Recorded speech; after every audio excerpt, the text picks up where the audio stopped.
أهلا بكم سادتي. في العراق يباع السكن اليوم كرفاهية لا كحق إنساني. عندما تعلن شركات البناء عن مجمع جديد أو فرصة امتلاك منزل أو شقة سكنية، لا تدري أن هناك مئات الآلاف من العراقيين يدفعون إيجارا ضاغطا قبل أن يسددوا فاتورة الكهرباء أو الطعام. السكن يا سادة صار سلعة لمن يدفع أكثر، لا مأوى لمن يحتاج أكثر. تقول وزارة التخطيط أن 20% من العراقيين يسكنون بالإيجار، أي ما يعادل 9 ملايين إنسان بلا بيت يخصهم، بينما 5% يعيشون في العشوائيات، أي نحو مليون أو مليوني مواطن تحت سقوف لا تحفظ كرامة العيش ولا أمان الأطفال.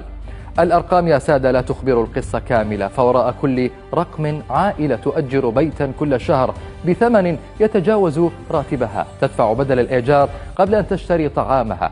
في بغداد وحدها تضاعفت الأسعار خلال السنوات الأخيرة حتى صار إيجار شقة متوسطة يعادل دخل موظف حكومي كامل، وكأن السكن أصبح ترفا لا حقا.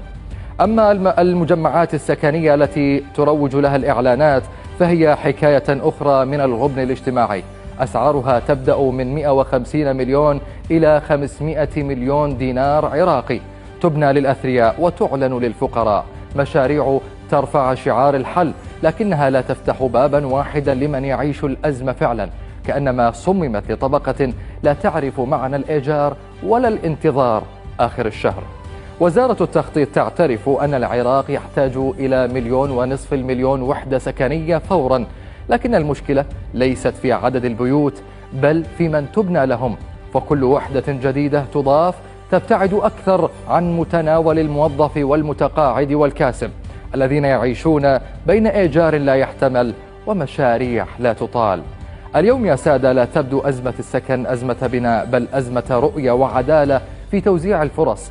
فالدولة التي تسمح بأن يتحول السكن إلى سوق للأغنياء تدفع الفقراء إلى العشوائيات ثم تحملهم ذنب التجاوز بدل أن تصلح جذوره. سيبقى السكن في العراق حلما مؤجلا يتوارثه الأبناء كما توارث آباءهم الإيجار.